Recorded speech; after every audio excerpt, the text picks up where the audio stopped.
defesa dos direitos sociais no Brasil. Por gentileza, deputado. Muito obrigado. Bom dia, pessoal. Bom dia a todo mundo que está aqui nessa manhã de sábado e nessa plenária de final de semana com o intuito de discutir a questão da dívida.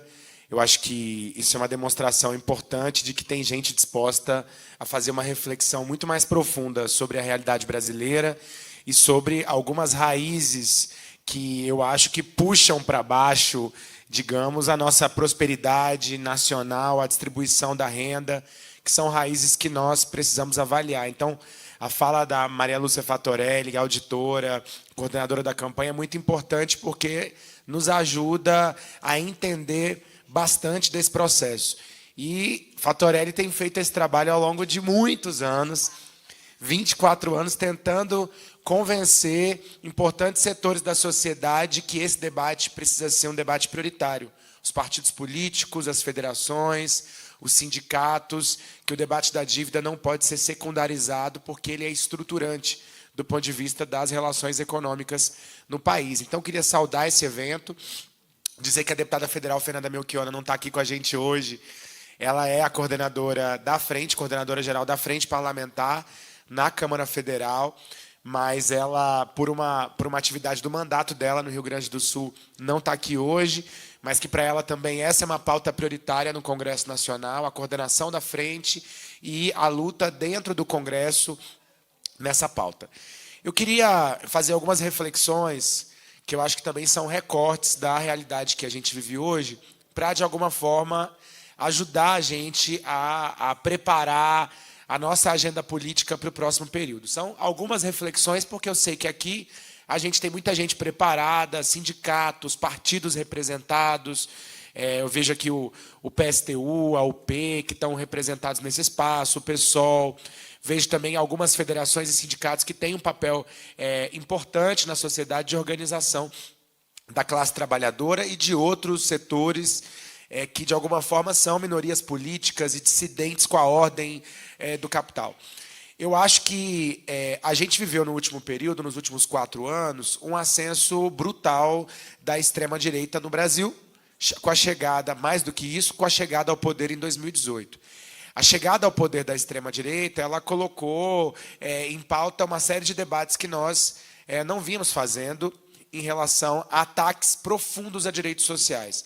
A extrema-direita, ela pilotou esses ataques a partir da gestão do Paulo Guedes no Ministério da Economia, mas também da gestão do Bolsonaro. Não só ataques a direitos sociais concretos, objetivos, mas também a ataques a uma série de subjetividades e avanços que nós entendíamos até ali como avanços civilizatórios. Então, a gente fala da condição humana, do respeito a princípios que, inclusive, estão na Constituição de 88, como a dignidade e a igualdade das mulheres, algo que, obviamente, nós não alcançamos, mas que é parte de uma luta histórica do campo progressista brasileiro e de diferentes setores da sociedade, mas que estava exatamente sob ataque.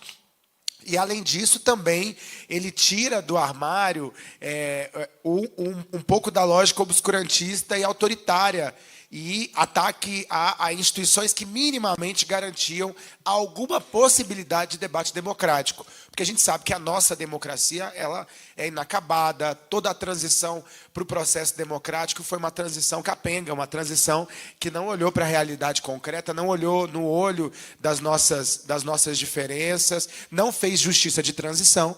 Então, você não sai de uma ditadura militar sem fazer justiça de transição e acha que vai ter democracia. Então, ele volta e acirra ânimos nesse processo, inclusive de forma muito objetiva, doutrinando e organizando setores ultra-reacionários brasileiros, setores, inclusive, das Forças Armadas, contra a própria democracia brasileira, mesmo com todas as suas dificuldades e os seus pilares frágeis que a gente tinha até ali. Então, a luta prioritária do campo progressista e de todo mundo que defende direitos sociais, e isso ficou muito claro no serviço público, foi a luta contra a extrema-direita. Porque o projeto prioritário da extrema-direita no mundo, por isso que é importante que a gente fale sobre isso, não é algo secundário, o projeto prioritário da extrema-direita no mundo hoje é atacar direitos sociais e humanos. A dignidade da pessoa humana está sob ataque no mundo inteiro com o ascenso da extrema-direita. E é um ascenso que fez um primeiro ciclo e que elegeu Trump lá atrás e depois Bolsonaro no Brasil, mas esse ciclo ele não foi encerrado. A gente está vendo agora a eleição de Milei na Argentina, a gente está vendo agora a possibilidade eminente da volta de Trump nos Estados Unidos, a gente está vendo essa onda muito forte agora no resultado eleitoral em Portugal, a possibilidade da eleição de setores extremistas da direita na Espanha. Existe um processo de reorganização dessa onda da extrema-direita no mundo, e isso é algo que precisa ficar muito claro para nós, e é um compromisso nosso, eu digo como parlamentar, como defensor de direitos humanos, de direitos sociais, enfrentar prioritariamente qualquer ascenso autoritário e, no caso aqui também, da extrema-direita no país e no mundo. É uma prioridade nossa. Eu participo de uma organização no pessoal que é o MEIS, o Movimento de Esquerda Socialista, e é uma prioridade, inclusive, programática para nós enfrentar o fascismo no mundo. Mas, ao falar sobre isso, a gente precisa também falar sobre as limitações que os processos políticos de intervenção da esquerda brasileira e internacional, de vários pontos de vista, têm gerado para que a extrema-direita também ascenda. Então, isso também é algo importante e hoje me parece, Fatorelli, que está silenciado no debate público. A gente tem uma dificuldade enorme de poder falar dos erros da esquerda brasileira. Dos erros do ponto de vista da institucionalidade, da capacidade de governo e dos erros também da organização popular. Porque se a gente não fala disso, a gente não consegue entender por que a população está se identificando com a extrema-direita. Se a gente não fala dos erros da gestão da esquerda ou da centro-esquerda no governo central brasileiro, no passado e atualmente, se a gente não fala da falta de organização popular das esquerdas no país, a gente não consegue entender também. Fica incompleta a nossa capacidade de compreensão do que está acontecendo e por que grandes setores populares, porque bem foi dito aqui pela nossa dirigente do Andes, que a eleição de 2022 foi ganha por 2 milhões de votos. Isso é uma fração de voto no Brasil. Então, a derrota da extrema-direita não foi uma derrota retumbante, foi uma derrota no laço, muito difícil. Então, existem amplos setores da sociedade, amplos setores populares, identificados com o projeto da extrema-direita, mesmo esse sendo um projeto de retirada de direitos.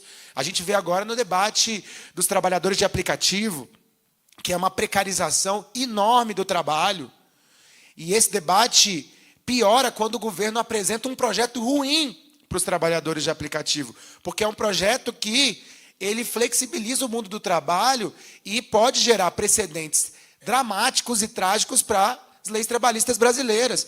Porque se você pode flexibilizar todas as relações de trabalho de forma regulamentada, você pode flexibilizar isso em outras áreas amanhã. Hoje são os motoristas de Uber, os entregadores de aplicativo. E amanhã? Para onde você vai? Então, essa regulamentação que o governo propõe no Congresso é uma regulamentação muito perigosa. E nem os trabalhadores de aplicativo são favoráveis a essa regulamentação. Não exatamente pelos nossos argumentos, obviamente, porque são influenciados pela extrema-direita e pela direita. Mas é importante que a gente consiga fazer o debate público sobre esse tema. E uma série de outras limitações, porque muito se fala, do ponto de vista do debate da esquerda, que a gente precisa lutar por prosperidade, distribuição de renda, enfrentamento às desigualdades. Agora, a gente só faz isso, e o trabalho que a Maria Lúcia Fatorelli faz é fundamental, com orçamento. A gente não faz política pública e política social sem orçamento. E para melhorar as condições de vida do povo, o primeiro pilar é melhorar o atendimento do Estado. É melhorar a política social. Para isso você tem que ter previdência que funciona, você tem que ter um aposentado bem remunerado. Para isso você tem que ter assistência social que funciona. Então você tem que ter benefícios sociais que tenham alguma regularidade e garantam o mínimo de dignidade. Dignidade não é R$400, R$600 por um auxílio aluguel.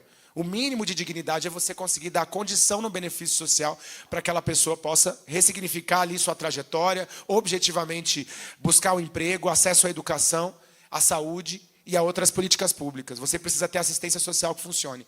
Para ter serviço público que funcione, você também precisa de investimento nos servidores e servidoras garantindo as condições de trabalho desses servidores, que hoje no país estão cada vez mais mal remunerados. Uma coisa que eu aprendi entrando na Câmara Legislativa que eu não sabia. Quando eu fui eleito deputado distrital, eu percebi que havia um senso comum entre os parlamentares da direita, do que eles chamam no Brasil de central, mas é a direita brasileira, que os servidores públicos são muito remunerados. Então, altamente remunerados. Então, um dia eu resolvi fazer uma campanha interna de imprimir meu contra-cheque, que eu sou servidor de GDF, que eles não sabiam qual era a remuneração. Então, toda vez que chegava qualquer projeto de reestruturação de carreira de servidor público, eles mais os servidores públicos sempre ganhando, e geralmente o discurso vem dos deputados empresários, e não digo empresários, empreendedores, não, eu digo os grandes empresários do setor de serviços, esses que geralmente faturam com o Estado, faturam milhões com o Estado. Eles acham que o servidor público ganha altos salários. A gente sabe que existe uma discrepância, inclusive, dentro do serviço público. Uma hora nós vamos ter que sentar para falar sobre isso. Porque existe uma diferença brutal entre trabalhadores. Por exemplo, eu estou vendo o Zanata aqui, que é da Conlutas, e os professores são a pior carreira, né, Zanata? É de nível superior remunerada no Distrito Federal. São 33 categorias, a pior em nível superior são os professores. Então, a gente precisa falar sobre isso uma hora. Sobre essa desigualdade que existe dentro do próprio serviço público. Óbvio que a nossa ideia não é nivelar por baixo, mas há um nível de reestruturação geral que é preciso que seja debatida sobre isso. Então, eles achavam que o servidor público ganha um salário altíssimo. Quando eu mostrei meu contra-cheque para eles, eles viram o mínimo da realidade ali na discussão. E era uma tentativa de desconstruir. Eu distribuí meu contra-cheque no primeiro ano de mandato, na hora da discussão da reestruturação da carreira, já que o governo do DF não pagava a terceira parcela. Então, investir no serviço público é fundamental. Então, mais um grave erro da condução do governo que nós estamos vivendo hoje. Porque a criação de um novo mecanismo, que é o arcabouço fiscal, é a criação de um mecanismo que limita os investimentos. Óbvio que lá no orçamento o nome técnico é gasto. Mas nós estamos falando de investimento, que é o investimento em educação. Porque quando eu falo isso, o povo fala, olha o Fábio fazendo um discurso panfletário, por isso que eu faço essa ressalva.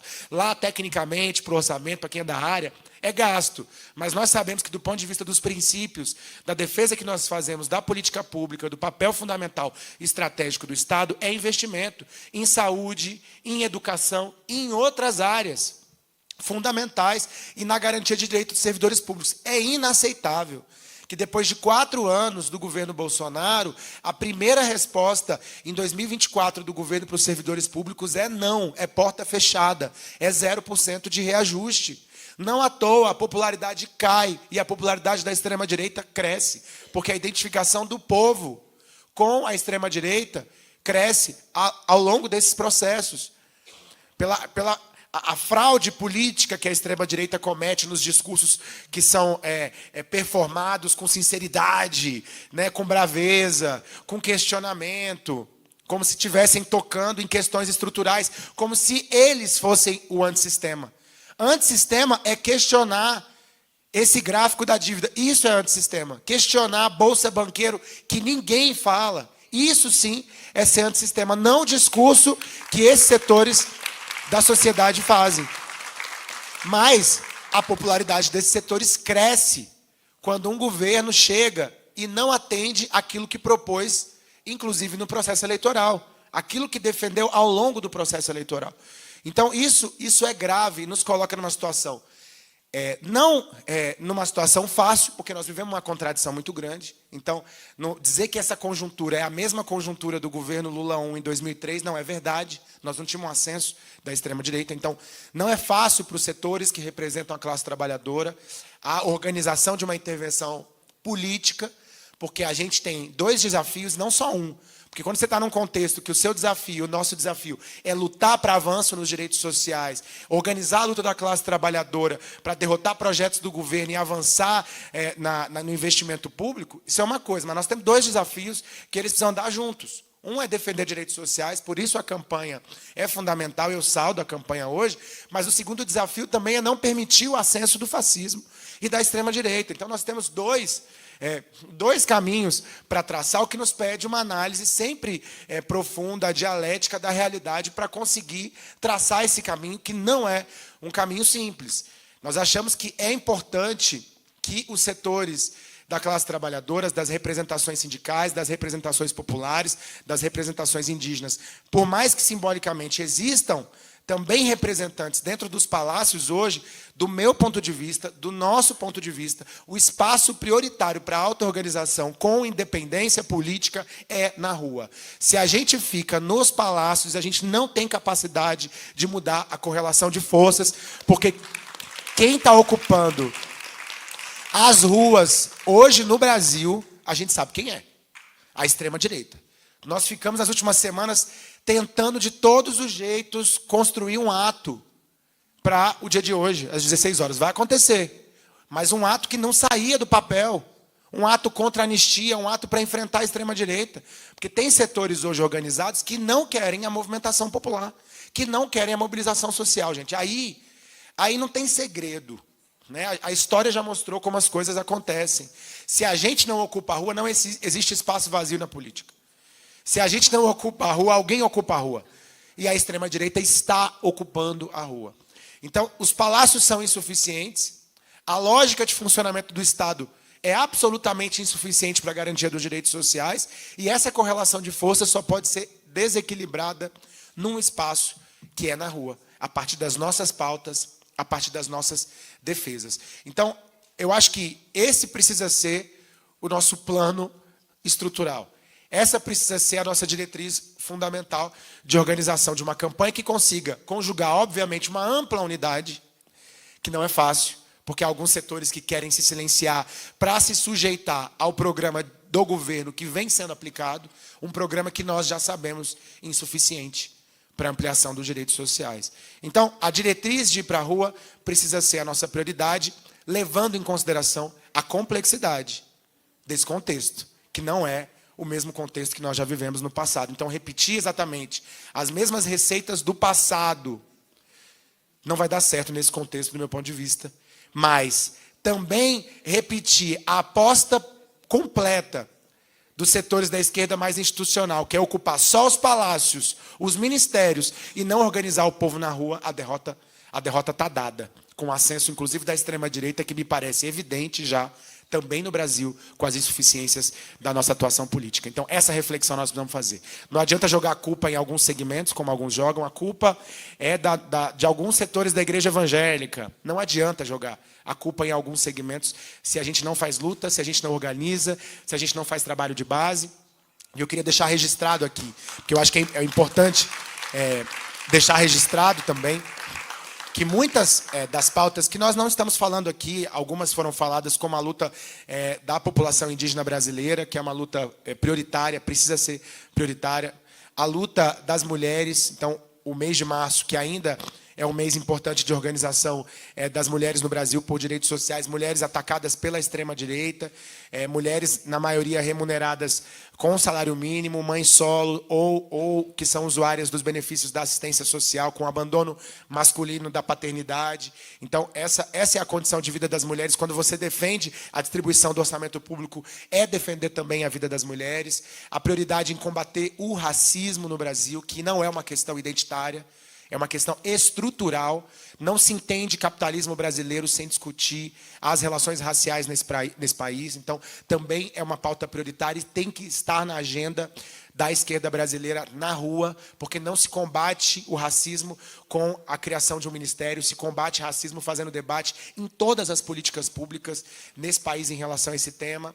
Também a luta da população LGBTQIA+, que para nós também é uma luta importantíssima e que a esquerda em nenhum contexto, a esquerda por mais econômica que seja a sua agenda em algum contexto, o sindicato, por mais importante que seja a sua luta salarial, não pode esquecer da inclusão, da diversidade de todas as pessoas, porque por muito tempo esses segmentos da sociedade, todos esses, foram tratados como uma questão cosmética, uma questão secundária, perfumaria, e não como uma pauta prioritária. Não existe polarização entre pauta de identidade e pauta estrutural.